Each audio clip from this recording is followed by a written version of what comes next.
आज की वीडियो में क्लास 12 केमिस्ट्री बोर्ड परीक्षा 2025 के लिए संपूर्ण किताब से 60 महत्वपूर्ण प्रश्न देखेंगे। कितने देखेंगे? 60 महत्वपूर्ण प्रश्न। ठीक है, देखिए चैप्टर नंबर 1 से 10 तक हम आपके केमिस्ट्री की किताब में कितने चैप्टर हैं? 10 ही चैप्टर हैं यहाँ पर कुल मिलाकर। ठीक है, 1 से चैप्टर नंबर 10 तक। ठीक है, उसके 60 महत्वपूर्ण प्रश्न देखेंगे। 100% इंपॉर्टेंट है, यहाँ पर बार बार आने वाले हैं, ध्यान रखना। जो प्रीवियस ईयर में आ चुके हैं वही क्वेश्चन यहाँ पर लिए हैं यहाँ पर।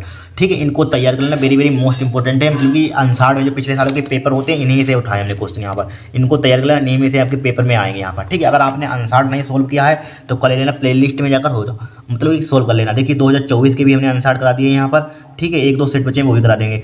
2023 की भी करा दिए हैं हमने, 2022 के भी करा दिए यहाँ पर, 22 के भी हो चुके हैं यहाँ पर, और किसके 22 के भी हो चुके हैं, और 20 के भी कराए थे हमने यहाँ पर। किसके कराए थे? 20 के भी यहाँ पर, ध्यान रखना। यहाँ पर 1, 2, 3, 4 सालों के आंसर भी सोल्व है यहाँ पर। जाना प्ले लिस्ट में, आपको मिल जाएंगे यहाँ पर। आपके 70 में 70 केमिस्ट्री में नंबर पक्के हो जाएंगे अगर आपने इतने आंसर कर लिए यहाँ पर। ठीक है, पहले 60 इंपॉर्टेंट क्वेश्चन इनको तैयार कर लीजिए, क्योंकि इन्हीं में से निचोड़ पूरा है यहाँ पर। इन 4 सालों के आंसर जितने हैं वेरी मोस्ट इंपॉर्टेंट लगे, वही हमने क्वेश्चन यहाँ पर 60 ले लिए यहाँ पर। ठीक है, देखिए सबसे पहले फर्स्ट क्वेश्चन, पहला question very very most important है। मोलरता को उदाहरण सही समझाइए। देखिए अगर मोलरता पर डेफिनेशन नहीं आती है तो इस पर न्यूमेरिकल आता है। न्यूमेरिकल कैसे कर पाएंगे? जब आपको फार्मूला मालूम होगा तभी न्यूमेरिकल हो पाएगा यहाँ पर। ठीक है, मेन चीज फार्मूला है यहाँ पर। देखिए मोलरता क्या होती है यहाँ पर, इसलिए हमने डेफिनेशन भी लिखी थी साथ विद, क्योंकि 2024 में डेफिनेशन पूछी गई थी, पहले भी 2020 में पूछी गई थी यहाँ पर। और न्यूमेरिकल हर साल पूछा जाता है, कभी कभी 1 नंबर का पूछा जाता है, कभी कभी 2 नंबर का पूछा जाता है। ठीक है, देखिए क्या होती है मोलरता को उदाहरण से समझाइए। देखिए क्या होती है, किसी बिलियन के 1 लीटर में घुलित, ठीक है 1 लीटर में घुलित विलय के मोलों की संख्या को उस बिलियन की मोलरता कहते हैं। देखिए इसके लिए फार्मूला पहले देखिए, इसको कैपिटल एम से डिनोट करते हैं, रिप्रेजेंट करते हैं। देखिए एम बराबर क्या होता है, इसके लिए फार्मूला विलय के मोलों की संख्या।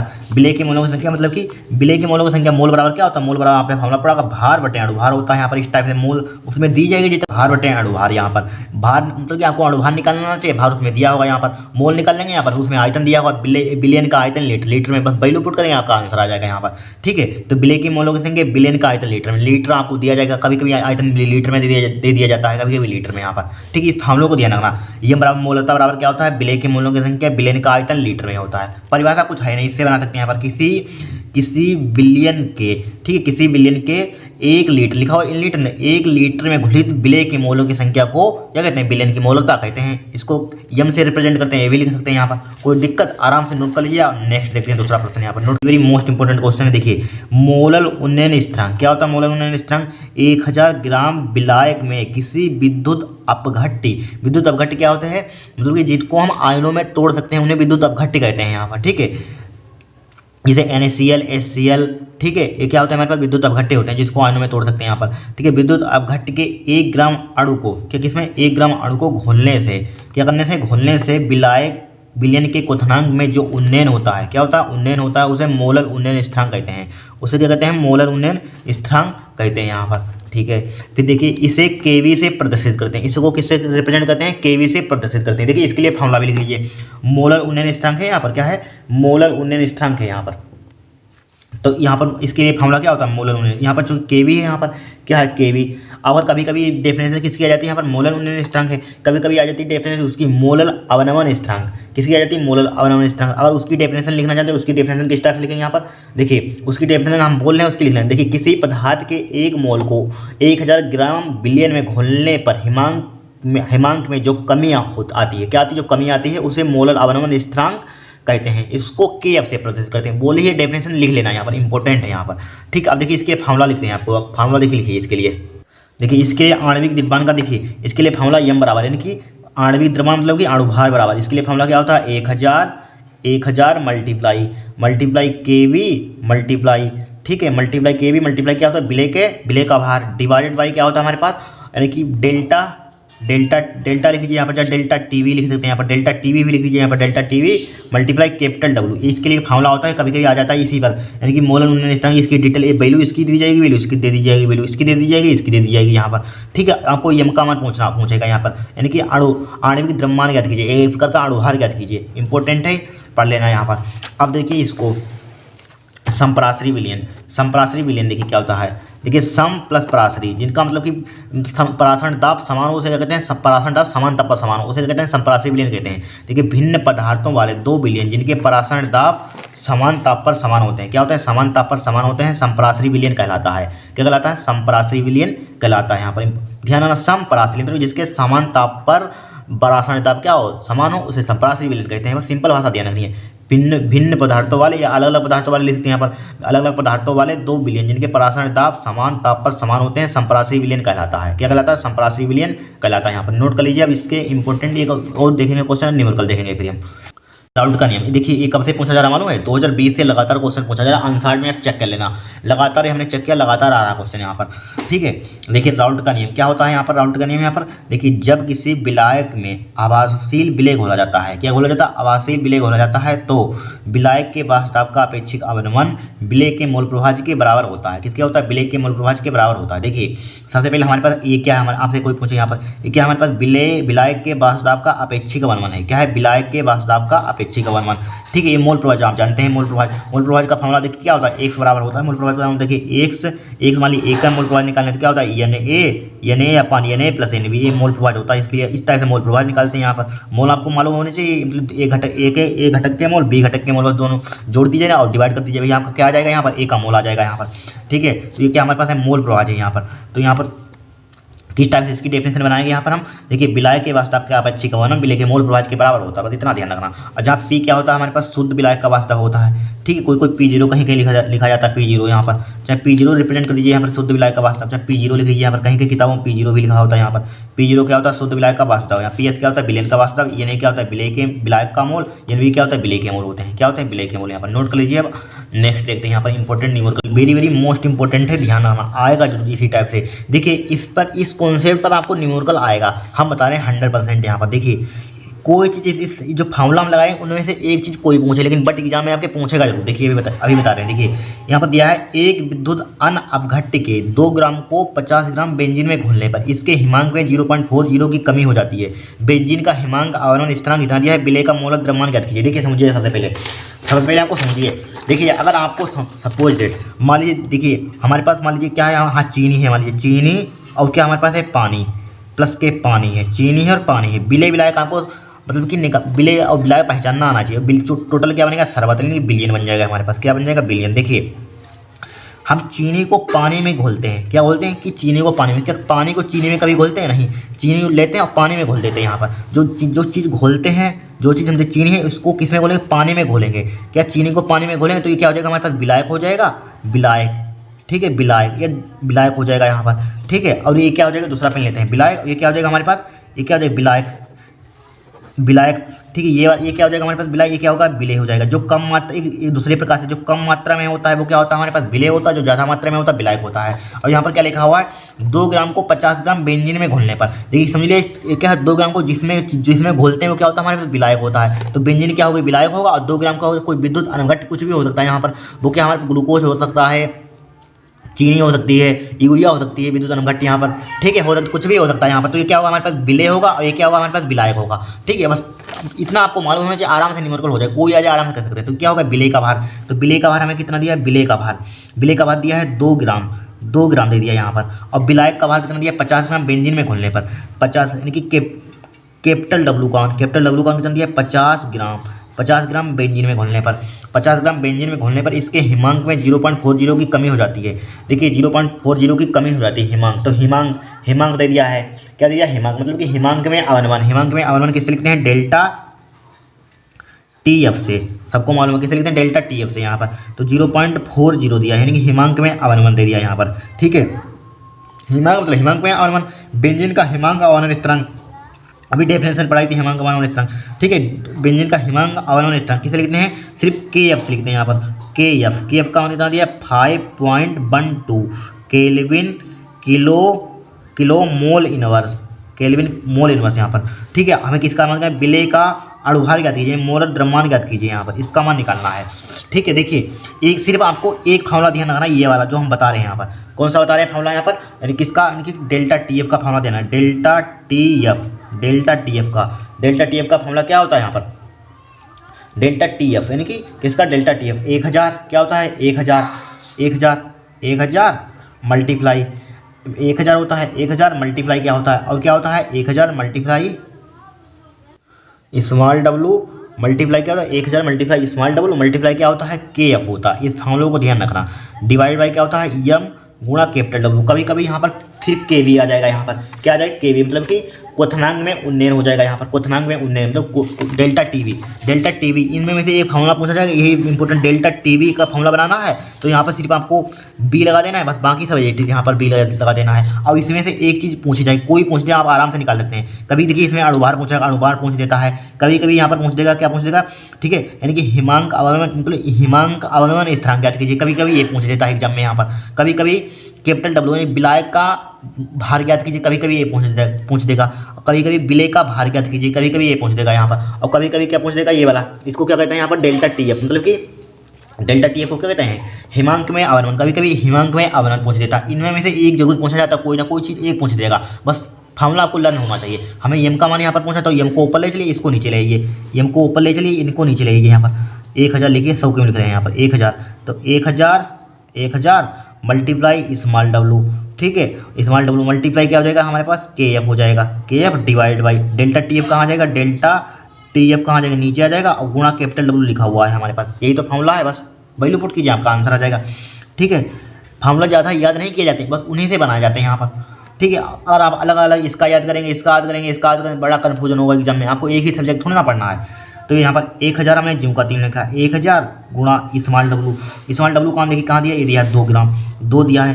के एफ का मान कितना दिया है यहाँ पर के एफ का मान 5.12 ठीक है divide by delta T F का मान कितना दिया है यहाँ पर 0.40 यहाँ पर।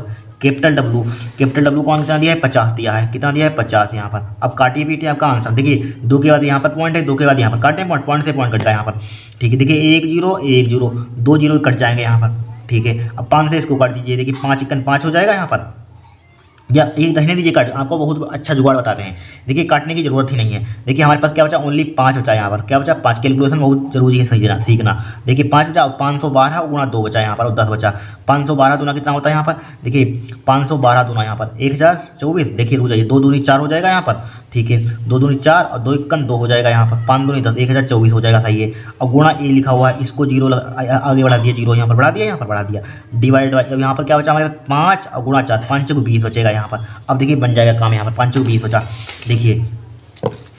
अब देखिए इससे एक जीरो उड़ा दीजिए यहाँ पर कट जाएगा तो क्या बचेगा हमारे पास 1024 बचा है हमारे पास 1024 डिवाइड बाई क्या बचा हमारे पास डिवाइड बाई क्या बचा 2 बचा। अब इसको काट दीजिए यहाँ पर देखिए 2 पंचे 10 हो जाएगा यहाँ पर 2 2 1 2 हो जाएगा 2 दूनी 4 आ जाएगा यहाँ पर। तो हमारे पास क्या आ जाएगा अणुभार क्या आ जाएगा यम बराबर क्या आ जाएगा 512। इसका मात्रक क्या होता है ग्राम प्रति मोल ठीक है ग्राम प्रति मोल। मात्रक आता कहाँ से ये भी देखिए मात्रक कहाँ से आता है ये भी बता देते हैं। देखिए आपने फॉर्मूला पढ़ा होगा मोल बराबर क्या होता है भार बटे अणुभार होता है ठीक है। तो एम का मान निकाला एम बराबर क्या हो जाएगा भार बटे मोल हो जाएगा। तो इसका मात्रक भार का ग्राम होता है ग्राम और इसका मोल होता है तो ग्राम प्रति मोल। यहाँ से ये मात्रक आता है। रटना कोई चीज़ नहीं है यहाँ पर आराम से समझाएंगे आपको ठीक है। इस टाइप से आप आराम से क्वेश्चन सॉल्व कर सकते हैं। अब देखिए दूसरा देखेंगे कोई एक चीज़ पूछी जाए एग्जाम में निकाल देना कोई आ जाए यहाँ पर ठीक है। इसी को और ये सब जितने कराएं इनको तैयार कर लेना। आप कोई भी नया क्वेश्चन आ जाए तुरंत कर देंगे आप ठीक है। अब देखिए दूसरा देखेंगे हम। अब देखिए इस क्वेश्चन को आप सोल्व करेंगे भाई सेम टू सेम है वही अणुभार निकालना है। वो क्वेश्चन 2023 से लिया था आंसर से उठाया था हमने और ये 2019 का उठाया था यहाँ पर। देखिए 2023 में वही क्वेश्चन सेम टू सेम उसी मेथड पर पूछा गया और 2019 में शायद हाँ 2019 में लिया था ये 2019 में शायद आया था चेक कर लेना यार ये 2023 में आया था ये वो वाला 2023 में आया था क्वेश्चन यहाँ पर। इसी टाइप से सिमिलरली आप सोल्व करना है इसको क्या करेंगे आप सोल्व करेंगे बहुत ही सिंपल है यहाँ पर ठीक है। अब देखिए नेक्स्ट देखते हैं हम। देखिए कोल्लाउस का नियम देखिए क्या होता है अनंत अनुता पर किसी विद्युत अपघट्य के हम बता चुके क्या होता है यहाँ पर ठीक है जिसको अणु में तोड़ सकते हैं यहाँ पर। किसी विद्युत अपघट्य के विलयन की तुल्यांकी चालकता उसके धनायनों व ऋणायनों की तुल्यांकी चालकता के योग के बराबर होती है ठीक है। यही क्या होता है हमारे पास कोल्लाउस का नियम होता है। कोल्लाउस का नियम क्या होता है अनंत अनुता पर अनंत जरूर लिखेंगे यहाँ पर वरना सब गलत है क्वेश्चन। अनंत अनुता पर किसी विद्युत अपघट्य के विलयन की तुल्यांकी चालकता उसके धनायनों व ऋणायनों की तुल्यांकी चालकता के योग के बराबर होती है। कोई मोलर चालकता कहीं किताबों में लिखा होता है मोलर चालकता लिखा होता है यहाँ पर। बात देखिए क्या होता है, अनंत अनुता पर किसी विद्युत अपघट्य की, ठीक है, अपघट्य के विलयन की तुल्यांकी चालकता, ठीक है, उसके धनायनों और ऋणायनों के तुल्यांकी चालकता के योग के बराबर होती है। ये क्या होता है हमारे पास, कोल्लाउस का नियम होता है यहाँ पर, ठीक है, नोट कर लीजिए। नेक्स्ट देखते हैं आगे, ठीक है, नोट कीजिए अब क्वेश्चन आप। अब देखिए इस क्वेश्चन को, वेरी वेरी मोस्ट इंपोर्टेंट ये भी है 2025 के लिए। देखिए गैल्वेनिक सेल तथा विद्युत अपघटनी सेल में अंतर स्पष्ट कीजिए। क्या कीजिए, अंतर स्पष्ट कीजिए। देखिए इधर हेडिंग डालेंगे गैल्वेनिक सेल, इधर हेडिंग डालेंगे विद्युत अपघटनी सेल। देखिए क्या होता है, देखिए रासायनिक परिवर्तन होने से विद्युत धारा प्रवाहित होती है। इसमें गैल्वेनिक सेल में जब रासायनिक परिवर्तन होगा, रासायनिक केमिकल चेंज होगा, तो इसमें करंट क्या होगा, प्रवाहित होता है। इसमें विद्युत अपघटनी सेल में क्या होगा, विद्युत धारा प्रवाहित होने से रासायनिक परिवर्तन होता है। इसमें विद्युत धारा विद्युत धारा प्रवाहित होगी तो क्या होगा, रासायनिक परिवर्तन होगा यहाँ पर, ठीक है। फिर देखिए रासायनिक ऊर्जा विद्युत ऊर्जा में परिवर्तित होती है। जो रासायनिक ऊर्जा है विद्युत ऊर्जा में क्या होती है, परिवर्तित होती है। इसमें क्या होता है, विद्युत ऊर्जा रासायनिक ऊर्जा में परिवर्तित होती है। क्या होती है, विद्युत ऊर्जा रासायनिक ऊर्जा में परिवर्तित होती है। नंबर इधर थर्ड लिख लीजिए, आयन केवल कैथोड पर मुक्त होते हैं। आयन क्या होते हैं, केवल कैथोड पर मुक्त होते हैं। इसमें क्या होते हैं, आयन दोनों इलेक्ट्रोड पर मुक्त होते हैं। आयन क्या होते हैं, दोनों इलेक्ट्रोड पर मुक्त होते हैं यहाँ पर। चौथा लिख लीजिए, इलेक्ट्रोड अलग अलग कक्ष में रहते हैं। इलेक्ट्रोड क्या होते हैं, अलग अलग कक्ष में रहते हैं, ठीक है। फिर इन दोनों इलेक्ट्रोड एक ही कक्ष में रहते हैं यहाँ पर। दोनों इलेक्ट्रोड क्या रहते हैं, एक कक्ष में रहते हैं या एक ही कक्ष में रहते हैं। दोनों इलेक्ट्रोड क्या रहते हैं, एक ही कक्ष में रहते हैं। इंपॉर्टेंट है 2004 बोर्ड एग्जाम 2025 के लिए, नोट कीजिए। अब आगे चलते हैं यहाँ पर हम, देखिए अब नेक्स्ट यहाँ पर देखिए सब इंपॉर्टेंट क्वेश्चन है, ध्यान रखना यहाँ पर, ठीक है। सेल के विशिष्ट प्रतिरोध तथा चालकत्व की परिभाषा लिखिए। देखिए चालकत्व क्या होता है, देखिए किसी विद्युत अपघट्य के जलीय विलयन द्वारा विद्युत धारा को प्रवाहित करने की क्षमता, क्षमता प्रवाहित करने की क्षमता को चालकत्व कहते हैं। क्या कहते हैं, चालकत्व कहते हैं। या दूसरी भाषा में कह सकते हैं प्रतिरोध के व्युत्क्रम को चालकत्व कहते हैं। यहाँ पर प्रतिरोध के व्युत्क्रम को चालकत्व कहते हैं। अगर आपको डेफिनेशन एक लाइन में लिखनी तो प्रतिरोध के व्युत्क्रम को चालकत्व कहते हैं, बस हमें ध्यान रखना है यहाँ पर। इसका मात्रा क्या होता है, मात्रा क्या होता है, ओम इनवर्स या मो, इसको मो ही लिख देते हैं यहाँ पर। क्या लिख देते हैं, मो ही लिख देते हैं यहाँ पर, ओम इनवर्स या मो, ठीक है, ध्यान रखना है यहाँ पर। विशिष्ट प्रतिरोध देखिए इंपॉर्टेंट है, विशिष्ट प्रतिरोध की डेफिनेशन यहाँ पर भाई। देखिए किसी पदार्थ के एकांक अनुप्रस्थ काट के एकांक लंबाई के तार के प्रतिरोध का विशिष्ट प्रतिरोध कहते हैं। क्या कहते हैं, विशिष्ट प्रतिरोध कहते हैं। क्या होता है विशिष्ट प्रतिरोध, किसी पदार्थ के एकांक अनुप्रस्थ काट वाले एकांक लंबाई के तार के प्रतिरोध का विशिष्ट प्रतिरोध कहते हैं। इसे रो से प्रदर्शित करते हैं। रो बराबर होता है आर/एल, मात्रक ओम मीटर, ध्यान रखना, ओम मीटर या ओम सेंटीमीटर, एम किस में, सीजेस में भी लिख सकते हैं यहाँ पर, ठीक है। नोट कर लीजिए। अब इंपॉर्टेंट न्यूमेरिकल देखते हैं यहाँ पर, नोट कीजिए आप। देखिए इंपॉर्टेंट, देखिए यहाँ पर दिया है 298 केल्विन पर 0.20 यम, ठीक है, इनकी मोलरता। केसीएल विलयन की जब भी कैपिटल आपको दिख जाए समझ लिए मोलरता दी है यहाँ पर, ठीक है। केसीएल विलयन की चालकता इतनी दी गई है यहाँ पर, तो इसकी मोलर चालकता ज्ञात कीजिए। क्या ज्ञात कीजिए, मोलर चालकता ज्ञात कीजिए। वेरी सिंपल क्वेश्चन यहाँ पर है। देखिए सबसे पहले हमें दिया है मोलरता, यानी कि कैपिटल एम का मान, यहाँ पर कैपिटल एम का मान कितना दिया, 0.20, यानी कि मोलरता दी गई यहाँ पर। विलयन की चालकत्व, ठीक है, विलयन की चालकता, विलयन की चालकता कैसे लिखते हैं, कप्पा, यानी कि कप्पा के बराबर कितना दिया, 0.0248, ठीक है, साइमन सेंटीमीटर इनवर्स, यहाँ पर इतना हमें दिया है। मोलर चालकता क्या थी, मोलर चालकता मतलब कि लेमडा एम का मान फाइंड करना है हमें यहाँ पर। इसके लिए डायरेक्टली फार्मूला होता है यहाँ पर मोलर चालकता, लेमडा एम बराबर क्या होता है, kappa multiply 1000 divide by capital M होता है, यही तो फार्मूला होता है, यही होता है। देखिए लेमडा एम बराबर क्या हो जाएगा यहाँ पर, लेमडा एम बराबर हो जाएगा मोलर चालकता मतलब के, कप्पा का मान कितना दिया यहाँ पर, 0.0248 दिया। क्या दिया, 0.248 मल्टीप्लाई क्या दिया, 1000 दिया यहाँ पर, क्या दिया 1000 divide by M, capital M का मान कितना है 0.20 दिया यहाँ पर, 0.20 यहाँ पर, इतना ही तो दिया यहाँ पर बस। अब देखिए इसको काटे पीटे, देखिए इसका सिंपल तरीका क्या है हमारे पास। देखिए 1 2 3 4 यहाँ पर, तो यहाँ पर पॉइंट हटाइए, इसको इस पॉइंट को हटाइए, यहाँ पर 4 जीरो बढ़ा लीजिए, 1 2 3 4 जीरो बढ़ा लिया यहाँ पर, कोई दिक्कत नहीं यहाँ पर। अब देखिए इस पॉइंट को हटाइए 1 2, तो यहाँ पर 1 2 जीरो बढ़ा दिया यहाँ पर, ठीक है। यहाँ पर देखिए 2 तो 4 जीरो के 5, यहाँ पर कितने 1 2 3 4 5, देखिए 1 4 जीरो 1 और ये वाला 1 जीरो, 5 जीरो क्या हो जाएगा, कट जाएंगे यहाँ पर, कट गया यहाँ पर। क्या बचेगा हमारे पास, लेमडा एम बराबर हमारे पास बचेगा 248 बटे क्या बचेगा 2 से इसको उड़ा दीजिए, 2 1 2 बचेगा, 2 दूनी 4 हो जाएगा, 2 दूनी 4 2 चक्कू 8 हो जाएगा। इसका मतलब क्या हो जाएगा, मोलर चालकता Simon centimetre square mole inverse, क्या होता है Simon centimetre square mole inverse, ये क्या हो जाएगा आपका आंसर हो जाएगा यहाँ पर, कोई दिक्कत नहीं, बहुत ही सिंपल तरीका है सवाल सोल्व करने का यहाँ पर। अब देखिए नेक्स्ट यहाँ पर क्या दिया है, 25 सेंटीग्रेड पर KCl के 50 बिलियन वाले सेल का विशिष्ट विशिष्ट चालकत्व इतना दिया यहाँ पर, ठीक है। यदि सेल का प्रतिरोध 400 ओम हो तो सेल स्थिरांक की गणना कीजिए। सेल स्थिरांक किसे लिखते हैं यहाँ पर, देखिए हर किताब में और मेथड होता है। सेल स्थिरांक कोई किताबों में एल से सिंपल होता है। एल का मान हमें यहाँ पर फाइंड करना है, इसका मान फाइंड करना है, एल का मान हमें दिया, चूंकि यहाँ पर क्या है, सेल का विशिष्ट चालकत्व, ठीक है। सेल का क्या दिया यहाँ पर, सेल का विशिष्ट चालकत्व, यहाँ पर विशिष्ट चालकत्व किसका मान, विशिष्ट चालकत्व मतलब कि के का मान दिया यहाँ पर, ठीक है। के बराबर क्या दिया, विशिष्ट चालकत्व क्या दिया, 0.00, ठीक है, 2765, यही तो दिया है यहाँ पर, इतना ही दिया है, ठीक है, इतना ही दिया है यहाँ पर, ठीक है। यहाँ पर और हमें क्या दिया यहाँ पर, सेंटीमीटर, क्या मोह यानी कि मोह सेंटीमीटर इनवर्स है, यहाँ पर, ठीक है। यदि सेल का प्रतिरोध रेजिस्टेंस आर बराबर दिया है हमारे पास 400 ओम, तो सेल स्थिरांक ज्ञात कीजिए। एल का मान क्या, एल अपन ए का मान फाइंड करना। इसके लिए डायरेक्टली एक फॉर्मूला होता है के बराबर क्या होता है, 1/r होता है, मल्टीप्लाई क्या होता है, एल अपन ए होता है, यही तो होता है यहाँ पर, यही होता है एल अपन ए। तो ये अब आर की उधर मल्टीप्लाई कर दिया तो एल अपन ए बराबर क्या हो जाएगा, के मल्टीप्लाई आर हो जाएगा, क्या हो जाएगा, के मल्टीप्लाई आर हो जाएगा, ठीक है। तो यहाँ पर एल अपन ए बराबर के का मान कितना दिया यहाँ पर, 0.00275, ठीक है, 65 मल्टीप्लाई आर का मान दिया है 400, आर का मान कितना दिया है, 400 दिया है। अब देखिए इसका तरीका हमारे पास यहाँ पर, तो देखिए इस पॉइंट को अगर हटा लीजिए पहले यहाँ पर, चाहे पॉइंट को या रहने दीजिए हटाने को, या हटा लीजिए, फायदे में रहेंगे, 1 2 3 4 5 6 बढ़ जाएंगे, 1 2 3 4 5 6, तो 6 जीरो बढ़ा लीजिए, 1 2 3 4 5 6 जीरो बढ़ जाएगा, 2 जीरो से 2 जीरो उड़ा दीजिए, यहाँ पर कट जाएगा 2 जीरो से 2 जीरो।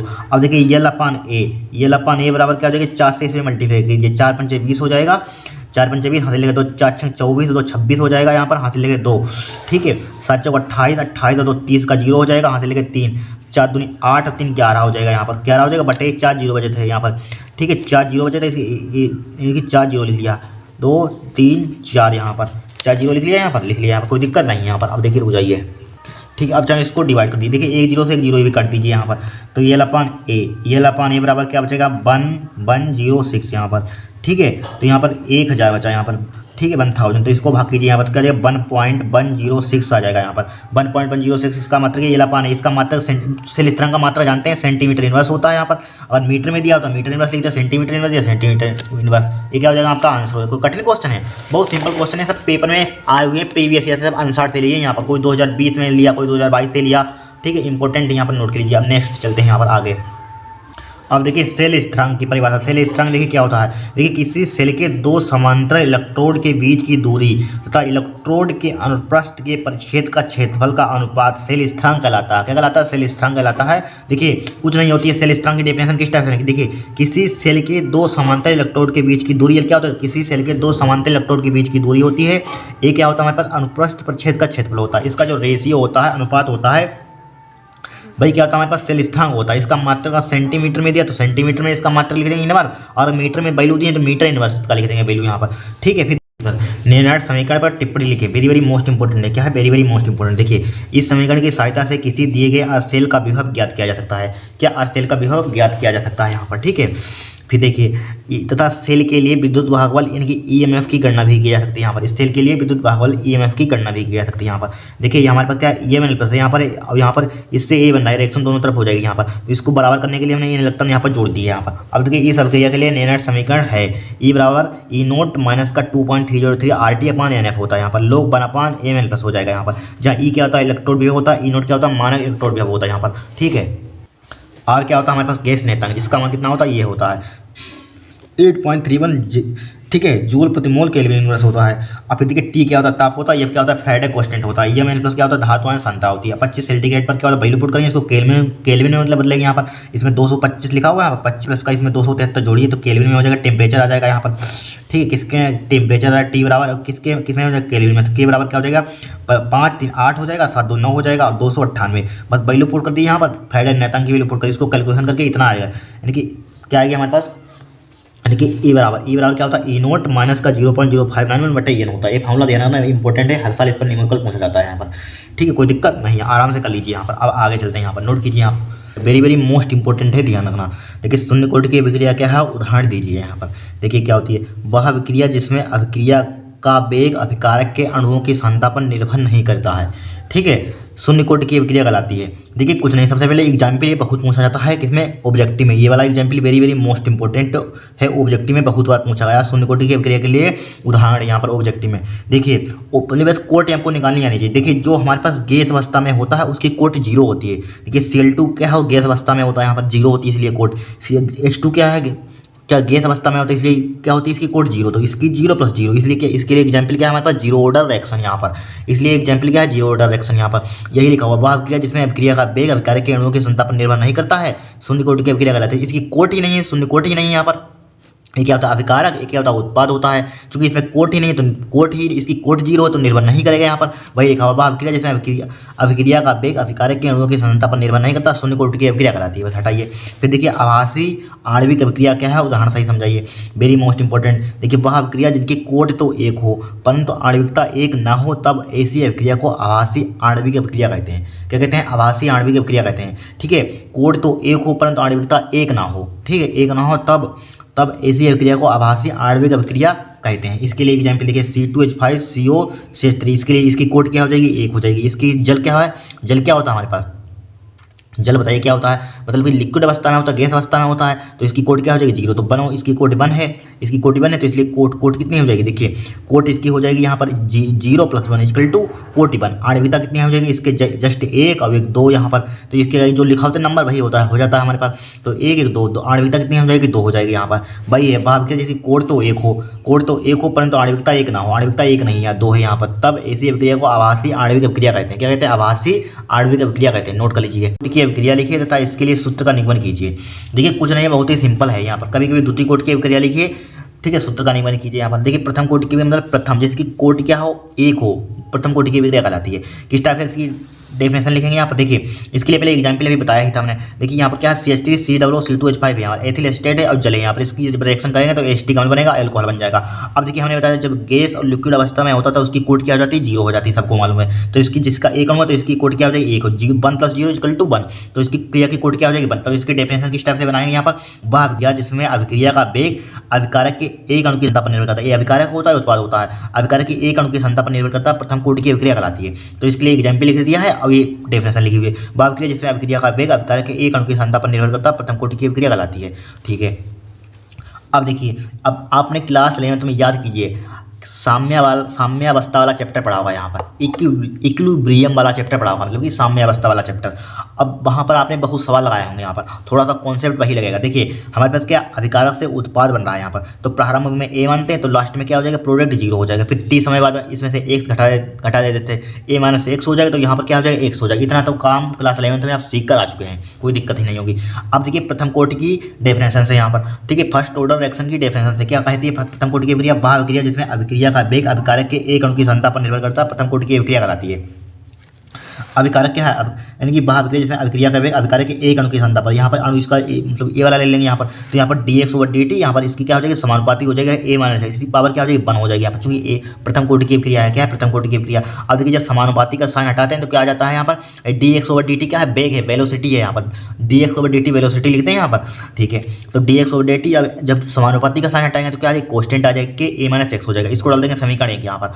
अब देखिए A मल्टीप्लाई का इसको नीचे ले आएंगे, यहाँ पर थोड़ा सा कर दिया हमने, A - x कहाँ ले आएंगे, नीचे ले आएंगे यहाँ पर। इसको A - x को कहाँ ले आए, नीचे ले आए यहाँ पर। बचा क्या यहाँ पर, k × dt। अब देखिए इसका समाकलन कर दीजिए, यहाँ पर पेज पर करते हैं यहाँ पर। देखिए इसको क्या कर देंगे, यहाँ पर इसका समाकलन कर दीजिए, दोनों पक्षों का समाकलन करने पर। तो यहाँ इसका समाकलन करने पर तो क्या हो जाएगा, यहाँ पर इंटीग्रेशन समाकलन करना तो आता होगा, 1/1 का x हो जाएगा यहाँ पर, इंटू क्या सॉरी A - x dx हो जाएगा यहाँ पर, बराबर क्या हो जाएगा यहाँ पर।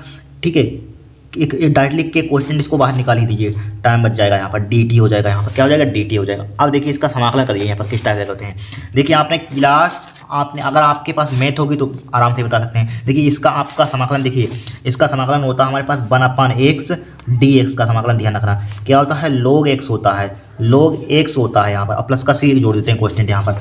ठीक है, क्या होता है, log x होता है। अब देखिए इसी टाइप से सिमिलरली यहाँ पर क्या होता है, यहाँ पर ठीक है। तो इसका क्या हो जाएगा यहाँ पर, इसका भी log x हो जाएगा, log a माइनस एक्स हो जाएगा यहाँ पर a माइनस एक्स। लेकिन ये गलती यहाँ पे एग्जाम में नहीं करना है, क्या नहीं करना है यहाँ पर, डिवाइड बाई डी।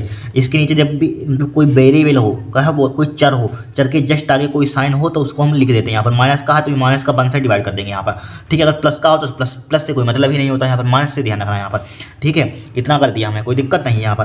अब बराबर के, अब इसका डी टी का मतलब इंटीग्रेशन क्या हो जाएगा, टी हो जाएगा, क्योंकि यहाँ पर जब लिमिट दी होती तो कोस्टेंट नहीं जोड़ते हैं, जब लिमिट नहीं दी जाती है यहाँ पर तो प्लस का सी जोड़ देते हैं यहाँ पर, इसमें प्लस का आई जोड़ दीजिए यहाँ पर। आई के हमारे पास समाकलन जोड़ा, आई के हमारे पास समाकलन स्थिरांक है यहाँ पर, ठीक है। सी जोड़ दीजिए चाहे आई जोड़ दीजिए यहाँ पर, कोई दिक्कत नहीं होगी यहाँ पर। इतना ध्यान रखना, जब भी कोई वेरिएबल हो यहाँ पर जस्ट इसके साइन हो यहाँ पर तो वही साइन नीचे डिवाइड कर देते हैं यहाँ पर, ठीक है, ये ध्यान रखना। अब देखिए इधर से करते हैं यहाँ पर, अब क्या करेंगे देखिए। अब सबसे पहले इतना तो हमने कर ही लिया, कोई दिक्कत नहीं होगी। अब यहाँ पर हम मान लेंगे यहाँ पर, जब यहाँ पर देखिए इसको नीचे यहाँ पर कर लेते, देखिए जब t बराबर 0 ले लेंगे यहाँ पर, t बराबर 0 तो क्या हो जाएगा, x बराबर 0 हो जाएगा यहाँ पर, क्या हो जाएगा, x बराबर 0 यहाँ पर। t बराबर 0 ले लेंगे तो क्या हो जाएगा, x बराबर 0 हो जाएगा यहाँ पर। तो यहाँ पर पुट कर दीजिए यहाँ पर वैल्यू, यहाँ पर क्या कर देंगे, पुट कर देंगे। क्या हो जाएगा, माइनस का आगे आ जाएगा, माइनस का log। अब यहाँ पर देखिए, यहाँ पर पुट कीजिए, ए का मान के साथ, ए का मान तो है नहीं, ए जीरो का तीनों है, एक से यहाँ पर क्या लिख देंगे, यहाँ पर एक से यहाँ पर क्या लिख देंगे, यहाँ पर 0 लिख देंगे। तो ए माइनस का क्या हो जाएगा, 0 हो जाएगा, कोई दिक्कत नहीं है। बराबर के टी की जगह पर क्या माना हमने, टी की जगह पर क्या माना, टी की जगह पर 0, तो ये 0 हो जाएगा। तो क्या बचेगा हमारे पास, ओनली आई बचेगा, ठीक है। डायरेक्टली लिख रहे हैं यहाँ पर, आई बचा यहाँ पर। अब देखिए हटाइए इसको, आई बचा यहाँ पर आई। तो बराबर क्या हो जाएगा हमारे पास, आई बराबर क्या हो जाएगा हमारे पास, आई बराबर हो जाएगा हमारे पास माइनस का लोग है, चाहे बेस, देखिए माइनस का लोग ए, माइनस का लोग ए हो जाएगा, ठीक है। हमेशा ध्यान रखना बेस ई इसके होता है, चाहे बेस ई लगा दीजिए, बेस ई होता है यहाँ पर, बेस ई लगा दीजिए यहाँ पर, चाहे बेस ई लगा दीजिए, इससे कोई दिक्कत नहीं होगी यहाँ पर, क्योंकि बेस ई होता ही यहाँ पर है, क्या है, बेस ई होता ही यहाँ पर, ठीक है। लगा लीजिए और बेट रहेगा यहाँ पर, बेस ई इसमें भी लगा दीजिए यहाँ पर। बेस ई क्या होता है, इसके जस्ट यहाँ पर क्या होता है, बेस ई होता है यहाँ पर, आधार में यहाँ पर बेस ई होता है यहाँ पर, ठीक है। इतना आपको ध्यान रखना है यहाँ पर। बेस ई क्या होता ही है, माना जाता है। अब देखिए इतना हो गया। अब माइनस का है, विद माइनस लगा दीजिए यहाँ पर, लगा दिया, विद माइनस लगा दिया। अब बोलिए क्या करेंगे यहाँ पर, देखिए आई का मान तो हमारे पास आ गया, आई का मान जहाँ आपको आई का मान मिले वो क्या करिए, इसमें पुट कर दीजिए यहाँ पर आई का मान, देखिए यहाँ पर पुट कर दीजिए। देखिए इसको डाल दीजिए समीकरण 1, आई का मान समीकरण 1 में रखने पर, आई का मान समीकरण 1 में रखने पर, तो लिखिए आई का मान समीकरण 1 में रखने पर, आई का मान समीकरण 1 में रखने पर, आई का मान समीकरण 1 में रखने पर। तो पहले से माइनस का लोग ए माइनस एक्स पहले ऑलरेडी में दिया है, तो माइनस का लोग बेस ई ए माइनस का 1 समय दिया है, बराबर देखिए के इंटू टी, क्या है, के इंटू टी, के टी हमारे पास ऑलरेडी ज्यों का त्यों, इसको कुछ मत कहिए यहाँ पर, ठीक है। के टी ज्यों का त्यों लिखिए यहाँ पर, के टी ज्यों का त्यों लिखा है यहाँ पर। अब आई का मान हमारे पास क्या है, आई का मान यहाँ पर पुट कीजिए, आई का मान हमारे पास कितना है, आई का मान देखिए, आई का मान है माइनस का लोग ए बेस ई यहाँ पर है, ठीक है, बेस ई होता ही है। अब देखिए क्या करेंगे यहाँ पर, इसमें एक काम कर सकते हैं यहाँ पर, क्या काम कर सकते हैं, अगर इसको हम इधर ले आएँ, इसको इधर ले आइए यहाँ पर, कहाँ लाइए, इधर ले आइए, तो ये प्लस का हो जाएगा, प्लस वाला आगे लिख लीजिए, प्लस वाला कहाँ लिख लेंगे, आगे लिख लेंगे, लोग बेस ई हो जाएगा यहाँ पर, और माइनस वाला पीछे लिख दीजिए यहाँ पर, कोई दिक्कत नहीं है। लोग बेस ई ए माइनस का 1 हो जाएगा, ए माइनस एक्स हो जाएगा, बराबर क्या आ जाएगा, के टी हो जाएगा यहाँ पर, के टी हो जाएगा। अब देखिए लोग यम बटे एन का फॉर्मूला बना है, किसका बना है, लोग यम बटे एन का, ये वाला फॉर्मूला पड़ा होगा, लोग यम माइनस का एन बराबर किसके होता है, लोग यम बटे एन का होता है, लोग यम बटे एन का फॉर्मूला सब पिछली क्लासों में पढ़े हुए हैं। तो क्या हो जाएगा, लोग यम बटे एन मतलब कि बेस ई ए बटे ए माइनस का 1 हो जाएगा यहाँ पर, हो जाएगा कि नहीं हो जाएगा, बराबर क्या हो जाएगा, के टी हो जाएगा। अब देखिए हमेशा बात ध्यान रखना, इतना तो होगा, इतना तो आप कर ही लेंगे यहाँ पर, क्या कर लेंगे। अब देखिए चेक बाद में नहीं कर, देखिए जब बेस ई मान लीजिए हम हटाना चाहते हैं, इसको हटा देना, इसको 10 में करना चाहते हैं, बेस 10 में करना चाहते हैं, तो बेस में 10 में करने के लिए क्या करेंगे यहाँ पर, के टी बराबर क्या हो जाएगा, इसको बेस 10 में करना चाहते हैं। देखिए जब बेस 10 में, देखिए यहाँ पर हम लोग बेस 10 करना चाहते हैं, जब भी बेस 10 करेंगे यहाँ पर ए बटे ए माइनस एक्स ज्यों का त्यों लिखा हुआ है, जब भी बेस 10 करते हैं तो यहाँ पर 2.303 से मल्टीप्लाई होती है, ध्यान रखना। जब भी बेस 10 करते हैं यहाँ पर, अगर बेस 10 करेंगे तो यहाँ पर 2.303 से मल्टीप्लाई करेंगे। अगर बेस ई करेंगे तो इन सबको बेस इसको हटाना पड़ेगा, इसको हटाना पड़ेगा, जिनका तो ये आ जाएगा यहाँ पर। ये ध्यान रखना, जब भी आपसे कोई पूछे इसको आप उसमें बेस 10 में मतलब ई से 10 में चेंज कीजिए तो आप क्या बताएंगे, इसके आगे 2.303 से मल्टीप्लाई कर दीजिए, इसके बेस में 10 लिख दीजिए, चेंज हो जाएगा, आराम से बता सकते हैं। अब हमें निकालना क्या है, मतलब कि इसका बेग स्थिरांक का मतलब सूत्र निकाल करना, मतलब बेग स्थिरांक का या बेग स्थिरांक का सूत्र निकालना है। तो के बराबर क्या हो जाएगा यहाँ पर, टी को नीचे आइए तो 2.303 हो जाएगा, बटे क्या हो जाएगा हमारे पास टी हो जाएगा, log ए बटे हो जाएगा ए माइनस का एक्स हो जाएगा यहाँ पर, ए माइनस एक्स। यही क्या है, बेग स्थिरांक का व्यंजक। ये दूसरी भाषा में आ सकता है। देखिए प्रथम कोटि की अभिक्रिया लिखे तो इसके बेग स्थिरांक का व्यंजक मतलब निगमन कीजिए, सिद्ध कीजिए, या इसके लिए सूत्र निगमन कीजिए, ये आ सकता है। जहाँ ए क्या होता है प्रारंभिक सांद्रता और ए माइनस एक्स क्या होता है टी समय बाद कुछ सांद्रता, यहाँ पर क्या होता है टी समय बाद सांद्रता होती है। बहुत ही सिंपल तरीके से बता दिया, आप कुछ उसमें होता है, इस पर न्यूमेरिकल तो हर साल आता है यहाँ पर, ठीक है। न्यूमेरिकल भी इस पर कराएंगे, यहाँ पर बेस 10 भी लिख लीजिए यहाँ पर, ठीक है। चाहे बेस ई लिखिए चाहे ना लिखिए कोई दिक्कत नहीं होती, बट बेस 10 आपको दिखाना होता है यहाँ पर, ठीक है। ये क्या हो गया आपका आंसर हो गया यहाँ पर, ठीक है। इस टाइप से इसको हम कर सकते हैं, यहाँ पर कोई दिक्कत नहीं है, आराम से मतलब कि इसको निगमन कर सकते हैं सूत्र का। यहाँ से यहाँ तो नोट कर लीजिए। अब नेक्स्ट देखते हैं दूसरा क्वेश्चन यहाँ पर। अब देखिए इसको, अभिक्रिया का वेग क्या हर साल पूछा जाता है, इसके प्रभावित करने वाले कारक तो हर साल पूछे जाते हैं, कभी मिस ही नहीं होते यहाँ पर। अभिक्रिया का वेग क्या है, इसके प्रभावित करने वाले कारकों को लिखिए। देखिए अभिक्रिया का वेग क्या होता है, एकांक समय में किसी अभिकारक या उत्पाद की सांद्रता में होने वाले परिवर्तन को अभिक्रिया की दर या वेग कहते हैं, ठीक है। एकांक समय में लिखना है यहाँ पर, ये इकाई समय में लिख सकते हैं। इकाई समय में किसी अभिकारक या उत्पाद की सांद्रता में होने वाले उत्पाद की होने वाले परिवर्तन की दर या को अभिक्रिया का कहते हैं वेग कहते हैं यहाँ पर, ठीक है। वेग को प्रभावित करने वाले कारक, देखिए वेग को प्रभावित करने वाले अभिकारक की सांद्रता पर लिखेंगे यहाँ पर, ठीक है। अभिकारकों की सांद्रता बढ़ाने से अभिक्रिया का वेग क्या हो जाता है, क्या हो जाता है, इंक्रीज हो जाता है, बढ़ जाता है यहाँ पर, ठीक है। अभिकारकों की जब सांद्रता इंक्रीज करेंगे यहाँ पर बढ़ाने से अभिक्रिया का वेग भी बढ़ जाता है यहाँ पर, ठीक है। उत्प्रेरक, देखिए उत्प्रेरक अभिक्रिया की संकीर्ण संकीर्ण ऊर्जा को कहते हैं एक्टिवेशन एनर्जी कहते हैं इंग्लिश में यहाँ पर, ठीक है। उत्प्रेरक अभिक्रिया की संकीर्ण ऊर्जा का मान कम कर देता है, क्या कर देता है, कम कर देता है, जिससे अभिक्रिया में सक्रिय अणुओं की संख्या क्या हो जाती है, बढ़ जाती है, इंक्रीज बढ़ जाती है, ठीक है। और अभिक्रिया का वेग क्या हो जाता है, बढ़ जाता है, अभिक्रिया का वेग भी बढ़ जाएगा यहाँ पर, ठीक है। फिर देखिए अभिकारकों का क्षेत्रफल, अभिकारकों का पृष्ठ क्षेत्रफल, यहाँ पर देखिए अभिकारकों के अणुओं का पृष्ठ क्षेत्रफल अधिक होने पर अभिक्रिया का वेग अधिक होता है, ठीक है। देखिए हमेशा देना अभिकारक के अणुओं का पृष्ठ क्षेत्रफल अधिक होने पर क्या होगा, अभिक्रिया का वेग अधिक होता है। ये ध्यान रखना, इसको नोट कर लीजिए, बहुत ही सिंपल तरीके से लिखा हुआ, वेरी वेरी मोस्ट इंपॉर्टेंट है यहाँ पर, ठीक है। आप इसको नोट कर लीजिए, यहाँ पर क्या कर लीजिए, नोट कर लीजिए। नेक्स्ट क्वेश्चन देखते हैं दूसरा यहाँ पर, ये भी very very most important numerical है, लगातार ये भी आ रहा है, ठीक है। लगातार ये क्वेश्चन 19 में पूछा गया था, 22 में 23 में लगातार पूछा गया यहाँ पर है, ठीक है। 22 में 23 में पूछा गया। देखिए प्रथम कोटि की अभिक्रिया रिएक्शन दी गई है हमें यहाँ पर, ठीक है। N2O5 की प्रारंभिक सांद्रता जो हमने मतलब जो निगमन कराया है डेरिवेशन, वही समझ लीजिए उसी फार्मूले पर न्यूमेरिकल आ रहा है, उसी फार्मूले पर हर साल न्यूमेरिकल आते हैं, कभी मिस नहीं होते यहाँ पर, ठीक है। देखिए N2O5 रिएक्शन दी गई 318 केल्विन पर, N2O5 की प्रारंभिक सांद्रता इतनी दी गई यहाँ पर थी, जो 60 मिनट के उपरांत इतनी रह गई 318 केल्विन पर। वेग स्थिरांक की गणना कीजिए, मतलब के का मान ज्ञात कीजिए, भाई सेम टू सेम है यहाँ पर, के का मान ज्ञात कीजिए यहाँ पर। देखिए हमने बताया था प्रारंभिक सांद्रता, हमने किससे आपको रिप्रेजेंट करना बताया था, ए से बताया था। तो प्रारंभिक सांद्रता इनिशियल मतलब प्रारंभिक सांद्रता यहाँ पर है, ठीक है। इनिशियल कॉन्सेंट्रेशन मतलब प्रारंभिक सांद्रता कितनी दी गई हमारे पास 1.20 × 10⁻² दी गई यहाँ पर, ठीक है। 1.20 × 10⁻² मोल, ठीक है।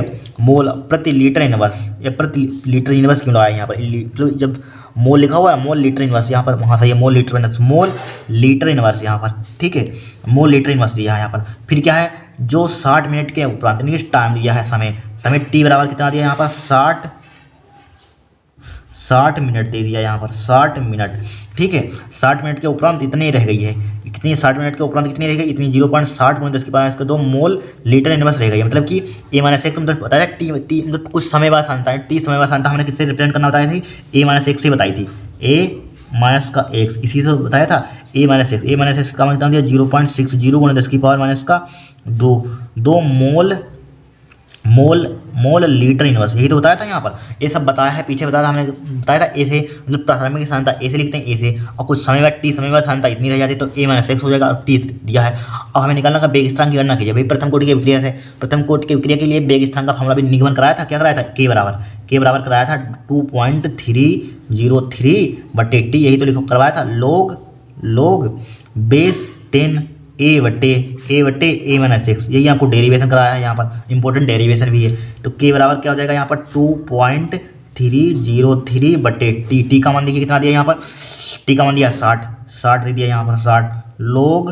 log बेस 10 ए प्रारंभिक संख्या कितनी दी गई 1.20 गुणा 10 की पावर माइनस का 2 divided by a minus x का मान दिया 0.60 गुणा 10 की पावर माइनस का 2, कितने दिया 10 की पावर माइनस का 2।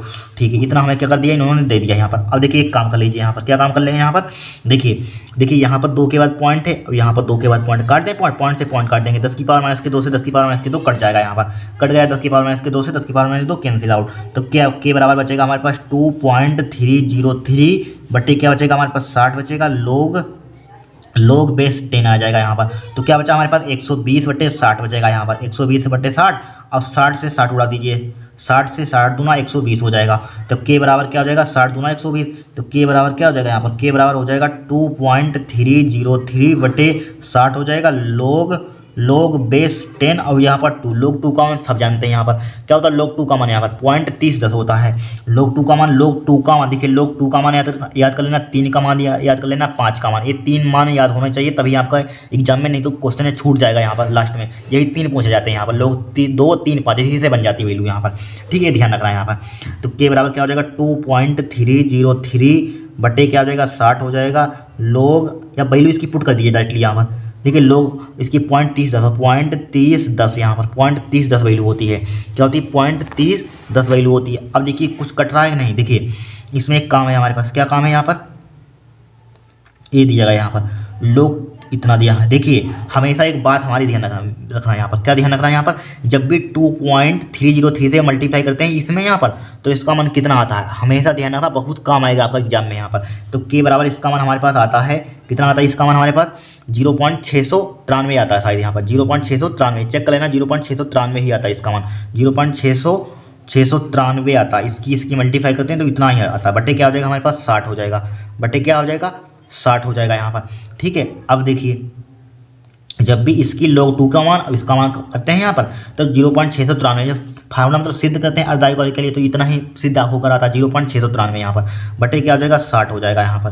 ठीक है, अब देखिए इस पॉइंट को हटाइए, नीचे 1 2 3 0 बढ़ाइए, तो यहाँ पर क्या हो जाएगा 10 की पावर 3 हो जाएगा यहाँ पर, हो जाएगा बराबर क्या लिख सकते हैं 693 बटे क्या हो जाएगा यहाँ पर 6 और 10 की पावर 1 0 इसके साथ ले लीजिए, 10 की पावर 4 हो जाएगा यहाँ पर, 10 की पावर 4 हो जाएगा। ठीक है, तो के बराबर क्या हो जाएगा यहाँ पर, के बराबर हो जाएगा 693 बटे 6, इसको ऊपर ले चलिए, 10 की पावर क्या हो जाएगा माइनस का 4 हो जाएगा। ठीक है, अब इसको काटिए, देखिए कितना हो जाएगा 6 हो जाएगा यहाँ पर, 6 फिर 6 हो जाएगा यहाँ पर, 3 बजे 33 हो गए, 6 पंचे 30 हो जाएगा यहाँ पर, 6 पंचे 30 हो जाएगा यहाँ पर, हो जाएगा नहीं यहाँ पर। देखिए भाग करके आपको दिखा रहे हैं, कुछ नहीं किया, देखिए 6 फिर 6 हो जाएगा, फिर कितने बजे 30 हो गए, 6 पंचे 30, फिर 3 बजे पॉइंट लगाया यहाँ पर, फिर 3 बजे 30 हो गए, 6 पंचे 30 हो जाएगा यहाँ पर। देखिए भाग करके आपको दिखा देते हैं, अगर कन्फ्यूजन हो रहा है। देखिए 6 से और यहाँ पर क्या है 0.693, 6 से 693 में डिवाइड करना है यहाँ पर, तो किस टाइप से करेंगे, देखिए 6 तो 0 बच जाएगा यहाँ पर, फिर 3 उतारेगा यहाँ पर, ठीक है नहीं सॉरी 9 उतारेगा 9, फिर 6 हो जाएगा यहाँ पर, 3 बच जाएगा यहाँ पर। ठीक है, अब इसको उतार लेंगे, 6 पंचे 30 हो जाएगा यहाँ पर, 30 फिर 3 बच जाएगा यहाँ पर, पॉइंट लगाएंगे यहाँ पर, पॉइंट लगाया यहाँ पर 6 पंचे 30 पॉइंट लगाया था ये। अब यहाँ पर 30 हो जाएगा, 6 पंचे 30 हो जाएगा, यानी कि 115.5 और 10 की पावर माइनस के 4 ऑलरेडी लिखा हुआ है हमारे पास। ठीक है, अब देखिए क्या हो जाएगा हमारे पास के बराबर हो जाएगा हमारे पास, पॉइंट को इधर ले आना चाहिए यहाँ पर, तो 1.15 और 5 भी लिख लीजिए चाहिए यहाँ पर, 2 के बाद लाए यहाँ पर, 2 के बाद लाए यहाँ पर, तो 2 प्लस का इसमें जोड़ देते हैं यहाँ पर था 1 2, यहाँ पर 2 जोड़ देंगे तो क्या बचेगा 10 की पावर माइनस के 2। चूँकि ये मिनट में दिया है तो इसका मात्रा क्या हो जाएगा हमारे पास मिनट इन्वर्स हो जाएगा यहाँ पर, इसमें हो जाएगा मिनट इन्वर्स हो जाएगा, मिनट इन्वर्स। ठीक है, ये क्या होगा आपका आंसर होगा। ठीक है, ये क्या होगा आपका आंसर होगा। इस टाइप से इस क्वेश्चन को हम सोल्व करते हैं यहाँ पर, कोई दिक्कत नहीं है, आराम से इसको कर सकते हैं। वेरी मोस्ट इंपॉर्टेंट है, ध्यान रखना है यहाँ पर, नोट कर लीजिए, लगातार आ रहा है यहाँ पर। अब नेक्स्ट देखते हैं दूसरा क्वेश्चन यहाँ पर।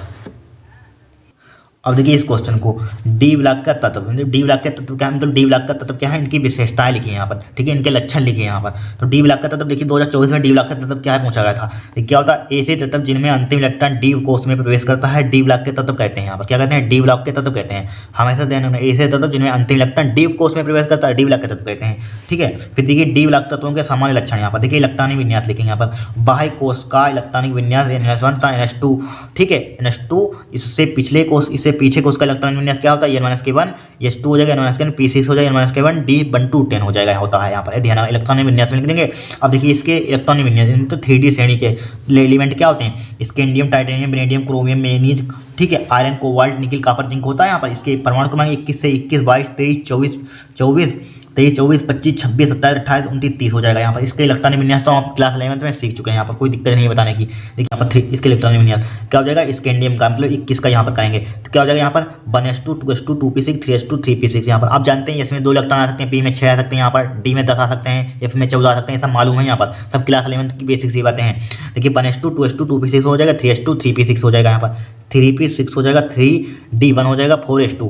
अब देखिए हमेशा ध्यान रखना यहाँ पर, देखिए इसमें हमें 21 बनाना, 21 तो हो गया यहाँ पर। अब इसमें देखिए 1 बढ़ रहा है, 21 से 22, 22 से 23, तो 1 1 बढ़ाते चलिए यहाँ पर। इसमें 1 है तो इसमें बढ़ा दीजिए, क्योंकि इसमें बढ़ा ही नहीं सकते हैं, क्योंकि जैसे में इस कक्षा में 2 ही इलेक्ट्रॉन आ सकते हैं, इसलिए इसमें हम कुछ नहीं करेंगे। इसमें बढ़ा 3 तो कर ही नहीं सकते, वरना हमारा पूरा गलत हो जाएगा, इसलिए इसमें बढ़ा सकते हैं यहाँ पर। तो इसमें बढ़ा देंगे 1 से 2 हो जाएगा, क्योंकि इसमें बढ़ा 21 से 22 होता है, इसमें बढ़ा देंगे 2। फिर इसी टाइप से सिमिलरली क्या हो जाएगा यहाँ पर, इसमें यहाँ पर देखिए यहाँ पर बढ़ा दिया 2, यहाँ पर बढ़ा दिया यहाँ पर, ठीक है, यहाँ पर 2 बढ़ा दिया था, यहाँ पर 3d2 हो गया था यहाँ पर। अब क्या करेंगे, देखिए 1s2, 2s2, 2p6 यहाँ पर लिखा। अब देखिए 3s2, 3p6 लिखा है यहाँ पर, जिनका तीनों का। फिर इसी में एक बार एक और बढ़ा देंगे, क्योंकि 22 से 23 तो इसमें बढ़ा देंगे यहाँ पर, इसी में बढ़ाते चलना है यहाँ पर। 3d फिर 24 वाला देखिए क्या होता है यहाँ पर, अपवाद होता है, ये ध्यान रखना है यहाँ पर, ठीक है। 1s2, 2s2, 2p6, 3s2, 3p6 हो जाएगा। वैसे हमें यहाँ पर बढ़ाना चाहिए था, यहाँ पर 3 1 4 होना चाहिए था यहाँ पर। देखिए यहाँ पर 23 से यहाँ पर 2 था, यहाँ पर 2 से 3 इसने किया यहाँ पर। अब यहाँ पर इतना कर दिया, इतना तो आपको इतना तो आराम से कर लेंगे, लेकिन इसमें थोड़ा सा कन्फ्यूजन होता है, क्योंकि अपवाद होता है। अब यहाँ से यहाँ तक तो कर लेंगे यहाँ पर 3p6। अब देखिए अब आपको क्या करना होगा, यहाँ पर पहले 1 तो इसमें बढ़ जाएगा, 3 से 4 हो जाएगा यहाँ पर, फिर इससे एक और इसी में बढ़ा देंगे यहाँ पर, तो डायरेक्टली 5 हो जाएगा यहाँ पर, ठीक है। बेसिस से अपने दिमाग में ही कर लेना, यहाँ पर 4 तो होगा ही होगा, फिर इससे भी कम कर देते, क्योंकि अपवाद होता है। 24 और 29 वाला ध्यान रखना, ठीक है। फिर देखिए 25 वाला सिमिलरली इसी में 1 बढ़ा देंगे यहाँ पर सिर्फ। अब देखिए इसमें मतलब 1 बचा, तो इसमें 2 हमें करने होंगे बाइक अच्छा में, तो इसमें बढ़ाएंगे, कि इसमें नहीं बढ़ाएंगे यहाँ पर। 3d5 जो करते हैं 4s2 हो जाएगा यहाँ पर, क्या हो जाएगा 4s2 हो जाएगा, ठीक है। आयरन का करेंगे यहाँ पर सिमिलरली। अब देखिए इसमें नहीं बढ़ा सकते, क्योंकि इसमें इलेक्ट्रॉन 2 ही आ सकते हैं यहाँ पर। अब डी में बढ़ाएंगे यहाँ पर, डी में चूंकि 10 आ सकते हैं यहाँ पर, क्या आ सकते हैं 10 आ सकते हैं, ठीक है। अब 27 वाला भाई 6, फिर इसमें 7 कर देंगे भाई, जिम को 3 नोट कर देंगे यहाँ पर। 28 वाला भाई जिम को 3 6 से क्या कर देंगे यहाँ पर, क्या होता देखिए 7 हुआ था यहाँ पर, 6 से 7, अब इसी में 8 कर देंगे यहाँ पर। फिर अब 29 वाला थोड़ा सा भाई दिक्कत, 29 वाला 29, 24, 29 का अपवाद होता है, यही पूछे जाते हैं अलग से। अब देखिए भाई काम करेंगे यहाँ पर, चूंकि यहाँ पर 9 तो होगा, 9 से एक और इसी में से घटा देंगे, इसमें बढ़ा देंगे 10 हो जाएगा यहाँ पर भाई, इससे कम कर देते हैं 29 और 24 वाला ध्यान रखना, ठीक है। फिर क्या हो जाएगा, जिंक का करेंगे यहाँ पर 30, फिर भाई इसमें बढ़ा देंगे कि लास्ट बार भाई। इस टाइप से इसके इलेक्ट्रॉनिक विन्यास होते हैं यहाँ पर, इलेक्ट्रॉनिक कॉन्फ़िगरेशन होते हैं, नोट कर लीजिए। अब इसके आगे थोड़ा सा एक और है, देखिए अब परिवर्ती संयुक्ता यहाँ पर, ठीक है। विशेषताएं लांग में पूछी जाती है 5 नंबर में। डी ब्लॉक के तत्व परिवर्ती संयुक्ता प्रदर्शित करते हैं। जो डी ब्लॉक के तत्व होते हैं क्या होते हैं, परिवर्ती संयुक्ता प्रदर्शित करते हैं। धातु में प्रवृत्ति, डी ब्लॉक के सभी तत्व क्या है, धातु में मेटल है। रंगीन आयन व रंगीन यौगिक बनाने की प्रवृत्ति क्या होती है, डी ब्लॉक के तत्व में डी कोष अपूर्ण होने के कारण, मतलब भरा ना होने के कारण उनके यौगिक क्या होते हैं, रंगीन होते हैं, क्या होते हैं, रंगीन होते हैं, ठीक है। देखिए आयनों और यौगिकों का चुंबकीय गुण, आयुग्मित इलेक्ट्रॉन होने के कारण इनके आयन और यौगिक अनुचुंबकीय गुण प्रदर्शित करते हैं। ध्यान रखना, आयुग्मित आ इसमें आ रहा तो अनुचुंबकीय, ठीक है, आ रहा अनुचुंबकीय यहाँ पर, मतलब युग्मित आ जाए यहाँ पर, आ रहा है युग्मित, मतलब युग्मित तो क्या हो जाएगा, प्रचुंबकीय हो जाएगा। ध्यान रखना, आ मतलब अनुचुंबकीय, ठीक है, एक ध्यान रखना, ठीक है। आयनों और यौगिक का चुंबकीय गुण, आयुग्मित इलेक्ट्रॉन होने के कारण, ठीक है, इनके आयन और यौगिक क्या होते हैं, अनुचुंबकीय गुण प्रदर्शित करते हैं। क्या करते हैं, अनुचुंबकीय गुण प्रदर्शित करते हैं, नोट कर लीजिए। इमिडेंटेड लिगेंड को उदाहरण से समझाइए, क्या समझाइए, उदाहरण से समझाइए। देखिए ऐसे मोनोडेंटेड लिगेंड जो दोनों तरफ से केंद्रीय धातु परमाणु को एकाकी इलेक्ट्रॉन युग्म का त्याग करते हैं, क्या करते हैं, एकाकी इलेक्ट्रॉन युग्म का क्या करते हैं, त्याग करते हैं, एविडेंटेड लिगेंड कहलाते हैं। कुछ नहीं, ऐसे मोनोडेंटेड लिगेंड जो दोनों तरफ से केंद्रीय धातु परमाणु को एकाकी इलेक्ट्रॉन युग्म का त्याग करते हैं, एविडेंटेड लिगेंड कहलाते हैं। इसके लिए एग्जाम्पल लिख लेना, CN negative, NCO, CNO, NO2, यहाँ पर एक एग्जाम्पल लिख लेना, थ्योरेटिकल क्वेश्चन इसको पढ़ लेना यहाँ पर वेरी वेरी मोस्ट इंपोर्टेंट। देखिए द्विलम्ब और संकुल यौगिक में अंतर स्पष्ट कीजिए। क्या कीजिए? अंतर स्पष्ट कीजिए। देखिए कुछ नहीं, बहुत ही सिंपल है यहाँ पर। देखिए इधर हेडिंग डालेंगे द्विक लवण, इधर हेडिंग डालेंगे संकुल यौगिक। यहाँ पर देखिए क्या होता है, द्विक लवणों में समानताएं दो सरल लवण समान आणविक अनुपात में होते हैं। क्या होते हैं? समान आणविक अनुपात में होते हैं।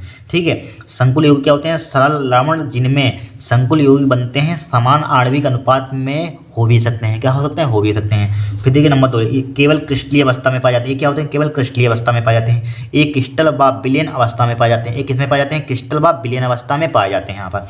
ठीक है। ये आयनिक यौगिक होते हैं। ये क्या होते हैं? आयनिक यौगिक होते हैं। ये आयनिक भी हो सकते हैं या नहीं भी हो सकते हैं। ये आयनिक भी हो भी सकते हैं या नहीं भी हो सकते हैं यहाँ पर। ठीक है। कुछ नहीं है, बहुत ही सिंपल है, पढ़ लेना है इसको। अब देखिए नेक्स्ट देखें, इसको नोट कर लीजिए आप।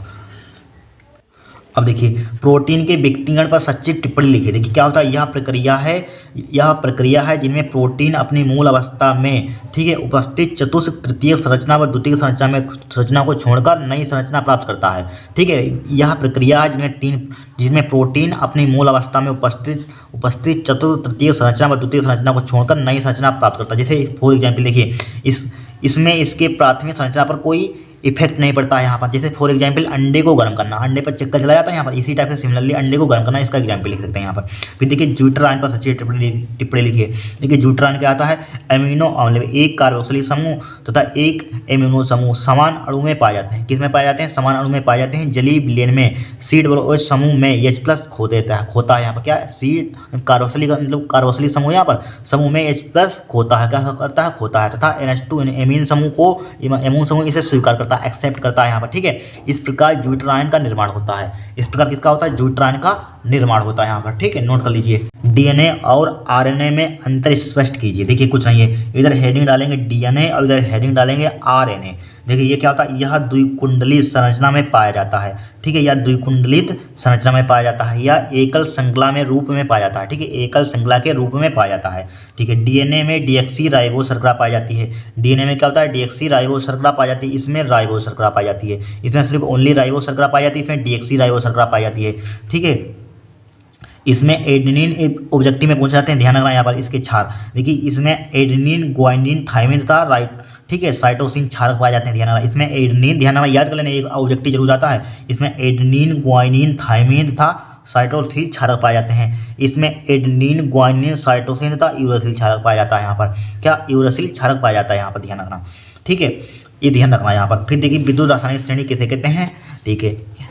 इनके दो अनुप्रयोग लिखे। देखिए विद्युत रासायनिक श्रेणी क्या होती है? जब विभिन्न तत्वों को, ठीक है, उनके मानक अपचयन विभवों के बढ़ते क्रम में रखा जाता है। किसमें? बढ़ते क्रम में रखा जाता है, तो एक श्रेणी प्राप्त होती है जिसे विद्युत रासायनिक श्रेणी या सक्रियता श्रेणी कहते हैं। ठीक है। जब विभिन्न तत्वों को उनके मानक अपचयन विभवों के बढ़ते क्रम में रखा जाता है तो एक श्रेणी प्राप्त होती है जिसे विद्युत रासायनिक श्रेणी या सक्रियता श्रेणी कहते हैं। इसके अनुप्रयोग लिख लीजिए।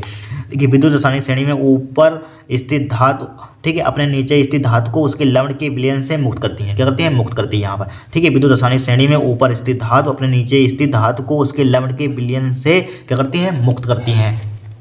दूसरा लिख लीजिए यहाँ पर। ठीक है। विद्युत रासायनिक श्रेणी में हाइड्रोजन से ऊपर स्थित धातुएं अम्लों से क्रिया करके हाइड्रोजन गैस विस्थापित करती हैं। क्या करती है? हाइड्रोजन गैस विस्थापित करती हैं। ठीक है। विद्युत रासायनिक श्रेणी में हाइड्रोजन से ऊपर स्थित धातुएं अम्लों से क्रिया करके हाइड्रोजन गैस विस्थापित करती हैं। फिर देखिए एक दंतु लिगेंड, द्विदंतु लिगेंड से आप क्या समझते हैं? Very very most important. देखिए एक दंतु लिगेंड क्या होता है यहाँ पर? देखिए ऐसे लिगेंड जिनके पास केवल एक दाता परमाणु होता है। क्या होता है? ऐसे लिगेंड जिनके पास केवल एक दाता परमाणु होता है एक दंतु लिगेंड कहते हैं। जैसे क्लोरीन, ब्रोमीन, आयोडीन, एच3 अमोनिया। यहाँ पर क्या होते हैं? आपसे कोई पूछता है एक दंतु लिगेंड क्या होता है? ऐसे लिगेंड जिनके पास केवल एक दाता परमाणु होता है एक दंतु लिगेंड कहलाते हैं। द्विदंतु लिगेंड क्या होता है? जिनके लिगेंड मतलब बे लिगेंड के दो परमाणु केंद्रीय धातु का इलेक्ट्रॉन युग्म का दान करते हैं, द्विदंतु लिगेंड कहलाता है। क्या होता है? लिगेंड के दो परमाणु केंद्रीय धातु का इलेक्ट्रॉन युग्म को दान करते हैं, द्विदंतु लिगेंड कहलाता है। जैसे फॉर एग्जाम्पल एथिलीन डाइएमीन यहाँ पर। ठीक है। एथिलीन डाइएमीन नोट कर लीजिए। आगे चलते हैं, नेक्स्ट देखते हैं यहाँ पर। Very very most important. देखिए ग्लूकोज की ब्रोमीन जल के साथ होने वाली अभिक्रिया का रासायनिक समीकरण लिखिए। देखिए ये ग्लूकोज का फॉर्मूला यहाँ पर C6H12O6 होता है। यहाँ पर हाइड्रोजन कितना? C6H12O6। जैसे आपने एक फॉर्मूला पढ़ा हुआ है ग्लूकोज का यहाँ पर इस टाइप से C6H12O6 यहाँ पर। ये तो होता है ग्लूकोज का फॉर्मूला, ये होता है ग्लूकोज का फॉर्मूला। अब देखिए इसमें हाइड्रोजन कितने हैं? 12 है। देखिए इसमें भी देखिए चार किसमें 4 और 4 1 4 8 हो जाएगा। 8 और 9 9 2 11 1 12 हाइड्रोजन हो गई भाई। वही स्ट्रक्चर बना दिया यहाँ पर।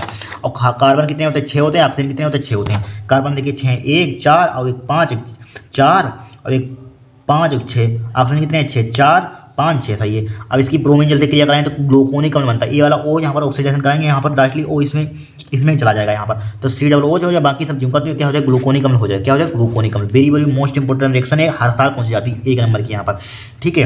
वो दिक्कत है, देखिए NiCN का होल 4 है, डबल नेगेटिव है, मैं Na पर संकरण समझाइए निकल पर, वेरी वेरी मोस्ट इंपोर्टेंट है, आंसर में 2-3 बार आ चुका है, ध्यान रखा लिया था। अब देखिए सबसे पहले आपको क्या करना होगा इसमें, देखिए यहाँ पर सबसे पहले ये दिया हमारे पास है संकुल दिया यहाँ पर, ठीक है। अब यहाँ पर क्या करेंगे, इसकी हम सेंट्रल मेटल आइटम की सबसे पहले हमें ऑक्सीडेशन नंबर चाहिए, तभी हम संकरण समझा सकते हैं। तो ऑक्सीकरण संख्या हमने निकाली यहाँ पर, इसकी ऑक्सीकरण संख्या कितनी है, मतलब इसकी ऑक्सीकरण संख्या हमें निकालनी आती है, इसकी x मान लेंगे। अब CN पर बैलेंस कितनी होती है, माइनस का 1 होती है, लिगेंड कितने हैं 4 गुना माइनस के 1 हो जाएगा, और इस पर 2 नेगेटिव लिखा हुआ है तो माइनस का 2 हो जाएगा। तो 1 4 1 4 माइनस के 4 बराबर माइनस के 2 हो जाएगा, तो 1 बराबर क्या हो जाएगा माइनस के 2 प्लस का 4 बराबर 2, 4 में से 2 कितना बचेगा 2 बचेगा। तो इसकी ऑक्सीडेशन नंबर कितनी आएगी 2, तो इसका मतलब इसका परमाणु क्रमांक कितना होता है यहाँ पर, एटॉमिक नंबर कितना होता है, निकल का 28 होता है। अब देखिए इसका इलेक्ट्रॉनिक विन्यास 1s2 2s2 2p6 इस टाइप से करेंगे, टाइम बर्बाद होगा यहाँ पर। डायरेक्टली इसका 18 होता है आर्गन का गैस का यहाँ पर, जो इसके आगे 18 10 28 10 आगे लिख दीजिए, 3t 8 हो जाएगा, 4s2 हो जाएगा, 4p यहाँ पर 0 लिख लेंगे यहाँ पर, ठीक है। चूँकि बचा है यहाँ पर 8 2 10, इसके बाद 4p आता है यहाँ पर, 8 2 10 10 और 18 28 हो गया, हमें चूँकि 28 बनाना है।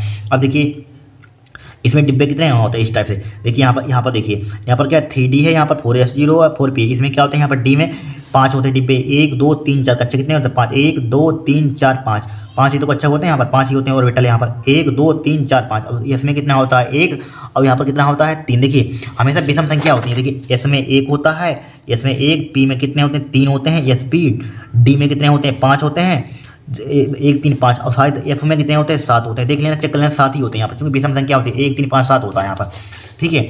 अब D में कितने हो गए इतने। अब देखिए इसके इलेक्ट्रॉन बनने पहले मतलब यहाँ पर पहले एक भरेंगे, 1 देखिए 1 2 3, ठीक है 3 1 2 3 4 5 हो जाएगा, फिर बाद में पेयरिंग करेंगे यहाँ पर, पहले डायरेक्टली एक भरेंगे, यहाँ पर 8 हैं, पहले एक इसको भूल जाइए इधर वाले को, यहाँ पर इस टाइप से इसके इलेक्ट्रॉन बनेंगे, रुक जाइए यहाँ पर आपको समझाते हैं। यहाँ पर देखिए इस टाइप से 5 डिब्बे बनाए हमने यहाँ पर, देखिए 1 2 3 1 2 3 4, एक और बना लीजिए 5। अब इलेक्ट्रॉन हमें 8 बनाना है, 3D 8 भरना है, तो सबसे पहले पेयरिंग बाद में करते हैं, पहले 1 2 3 4 5, अब बचे कितने 6 7 8, इस टाइप से इलेक्ट्रॉन भरने जाते हैं, आप सब सीख चुके हैं यहाँ पर। तो इस टाइप से हमने इलेक्ट्रॉन भर दिए यहाँ पर, 4s0 इसमें हाई जो का लिख दिया। अब देखिए NiCN का होल 4 -2 में CN का एक प्रबल लिगेंड होता है, ध्यान रखना CN क्या होता है, एक प्रबल लिगेंड होता है। तो प्रबल लिगेंड होता है तो क्या होगा यहाँ पर, ये आपको मालूम है जब प्रबल लिगेंड होता है तो क्या होता है, देखिए इसमें कुछ नहीं होता है यहाँ पर, जब भी प्रबल लिगेंड आ जाए आपके दिमाग में तो ये वाला इलेक्ट्रॉन क्या होता है, ये वाला इलेक्ट्रॉन है यहाँ पर डायरेक्टली इसमें आ जाएगा, यहाँ पर डायरेक्टली 3 पेयरिंग में हो जाएंगे यहाँ पर, ठीक है। क्या हो जाएंगे पेयरिंग में हो जाएंगे, तो बचा गया इसमें कुछ नहीं बचा, यहाँ पर इसको